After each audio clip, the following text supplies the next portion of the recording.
My name is Mario Robinson, and this evening I will be doing a presentation, Poverty and Housing in Rural Areas. What is poverty? Poverty is chronic and debilitating conditions that result from multiple adverse situations, risk factors, and affects the mind, body, and soul by Genius 2009.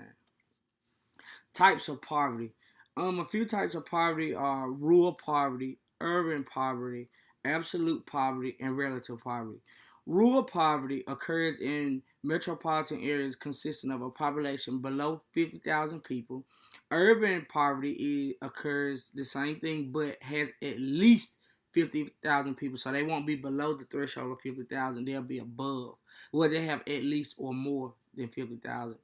Absolute poverty is the lack of basic necessities, things such as shelter, running water, and food. Relative poverty is a lack of sufficient income to sustain the average standard of living. Like a person that's living in an area where the income is 30,000, but they only make the income to sustain is 30,000, but they only make $10,000. Some effects of poverty are emotional and social challenges, cognitive lags, acute and chronic stressors, health and safety issues. Impacts of poverty. Some things that make is crime and violence, health problem, homelessness, shorter lives, and hunger. Some factors that contribute to poverty are poor economy, lack of affordable housing, substance abuse, lack of education, and medical expenses. And to elaborate on that, poor economy sometimes when companies are not paying the amount that the income costs for the community, that tends to leave people in situations where they don't make enough money. There a lot of jobs and companies have been forced to cut out jobs or even close the doors of business. So other companies have shipped to overseas, so people are losing finances, and that contributes to the lack of affordable housing. The growing gap between wage and earnings and the cost of United States living leaves a lot of people unable to meet the day-to-day income. According to the National Low Income Housing Coalition, families across the country would need to earn a higher wage of $15 an hour to afford a two-bedroom apartment in the average fair rent market. So that goes to show you a lot of people are not making that income, so they can't even have affordable housing. And I stated substance abuse. Substance abuse is a factor because drug and alcohol addiction affects about 20% of the homeless population. That was stated by PursueGod.org. The cost of alcohol can be sufficient as well, especially in high poverty areas. Besides money spent on alcohol, a heavy drinker could also suffer from adverse economic effects. Fourthly, lack of education. Um, Education is considered to be the key to getting things that you need in life and being able to qualify for certain things.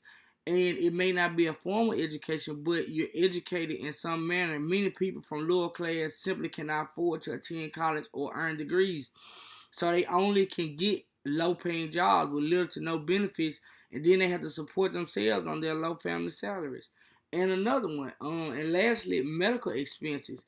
Many Americans, poor people and rich people, develop severe illness, but if you're poor, you have little to no insurance or little to no benefits, then it's hard to be able to pay for those doctor visits, pay for those medicines, because a lot of medicine can run $14 to $15 a pill, and some cancer patients pay up to $30,000 just for 8 weeks of treatment. So those are some factors that contribute to poverty and poverty in children. In 2008, the American population and nearly one out of five children, that's 19%, were officially poor. That was stated by Walt in 2009. There's a special concern for children in poverty because the prevalence and long-term consequences stated by researchers on poverty. Childhood poverty increases the chances that the child is less likely to finish high school, more likely to be poor, less likely to work as a young adult. The longer the child stays in poverty, the worse the outcome for the adult is. Rural poverty. An increasing number of communities are experiencing persistently high poverty rates. These areas are often isolated geographical and they lack resources. I currently live in a rural area in Indianola, Mississippi, and that's one of the issues that, as a community planner, that we're trying to face because, well, we're trying to combat because a lot of problems here is we lack the resources for to get people out of poverty. One of the big things is we're trying to bring in more resources such as technical training, resources such as getting grants to send people to school. One highly visible impact of economic distress can be seen in poor housing conditions, and we'll talk about housing later. But that's one of the things you can see. Rural poverty, according to the American Community Survey, the median household income for rural households was 52,386. That's about 4% lower than the median for urban households. About 16.3% of rural and small town population live in poverty. So that's pretty large. Minorities, especially high rates of poverty proportionate to their population size. But a vast majority of rural residents in poverty are white, not Hispanics. Consistent with regional patterns, rural poverty rates were highest in southern states, and some of the states are Mississippi, Louisiana, Kentucky, South Carolina, Georgia, Arkansas. All of them are high, and they have rural small towns. Rural housing. A quote from Desmond 2015: the increasing proportion of poor families paying at least half of their income to rural housing is the result of a combination of three factors: rent, utility costs, incomes of poor have fallen or flatlined, and federal assistance have failed to bridge the gap. And with federal assistance, a lot of times people are fighting to just stay afloat. They are fighting to stay in this bracket, but they still don't have the financial means to get the things that they need. Only 25% of these eligible for federal housing assistance receive help due to the lack of funding in the government. For every 10 extremely low income households, there are only 3 affordable rentals available on the market. So that's every 10 people that are extremely low income households, there are only 3 affordable rentals available. So you can see the necessity for housing in rural areas. To meet the needs of low income families, we need 4.5 million affordable housing units added to the current supply right now. Today, the most renting households are not able to meet what long has been considered the standard metric of affordability, and they spend considerably more than 30% of their income on housing costs. Low-income women, especially poor African American women, are in the risk of eviction. In 2013, 23% of black renting families and 25% of Hispanic renting families spend at least half of their income on housing. So, and this was conducted by the American Housing Survey. So, if you're spending at least half of your income, that means you only have you have half of that to do everything else, and that can be very detrimental to your family. And a lot of times, kids and families are not able to participate in other things because most of their income goes to their rent. The approach that I would like to use, that I would choose to use for this, is the ecological approach, because it provides strategies that will allow social workers to move from a micro level of intervention to a macro of social treatment. And I think that's very important, to start small and you work on the small things to change small things, and then you can get into the bigger scale of the problem instead of trying to work abroad and then go back in small. You can tackle small things, and that'll get a chance to give the client a boost of positivity because they are seeing things done. What's one of the social issues and concern? what role can housing response play in alleviating poverty or providing a route out of poverty? How can we provide homes for those who are most excluded? What is the relationship between a person and housing their experience? What is the relationship between a person's housing and their experience of poverty over their life course? And that's something we talked about earlier about how children, with children, if they are impoverished as children, the longer they're impoverished as children, they have a more likely a chance of being impoverished as adults. So we need to do better things to remove children out of poverty, because the more children we remove out of poverty, we can break the cycle of poverty. And how can we provide homes for those who are most excluded?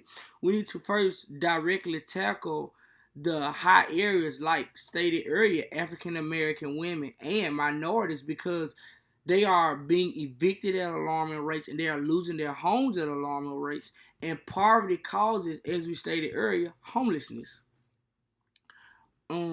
Some potential policies that we could use is universal credit for low income homeowners, making the credit, like making it more universal, where there's a way that people who don't have good credit scores that are from low income homes are able to get housing. Reduction of impact of the housing benefit poverty trap. More universal credit reforms, making things accessible that help people rebuild their credit. And local authorities support in designing council tax benefit systems to limit work disincentives.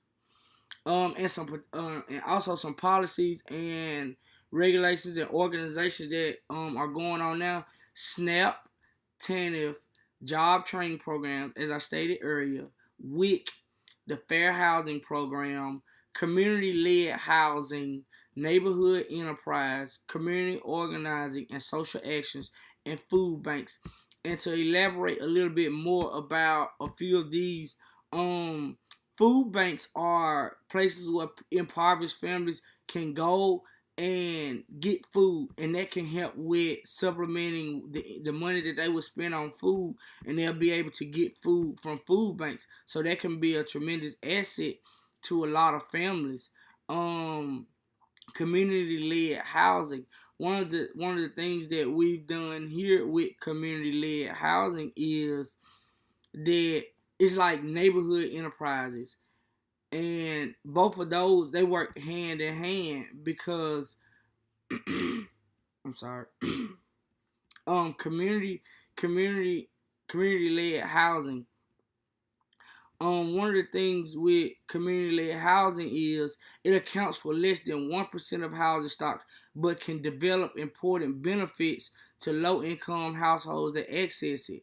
Benefits of community-led housing may impact a non-material forms of poverty associated with in a living income areas, include higher satisfaction with the area and housing, greater social cohesion and empowerment through participation projects, and that gets people in the community, and you get a mixed income of people in the community. Um, Community currencies, I didn't state community currencies, but this is a strong investment to suggest that local exchange trade systems, and that gives banks have the potential to address material forms of poverty to participants with impact both on pockets through mutual provision of services and prospects through enhanced employability. Neighborhood enterprise is jobs created may not allow accessibility to sufficient quality benefit material groups. Building individual and community capacity through neighborhood enterprise can help address non-material forms of poverty by reducing isolation, increasing cohesion, and creating opportunity for residents to have a say in their own neighborhoods and what's being managed. Meaning, when companies come in, businesses come in, people of the community will have a chance to have a say in it. So those are some policies and programs, and those are the things that I think that should be done in communities, and that is the social effect that I chose.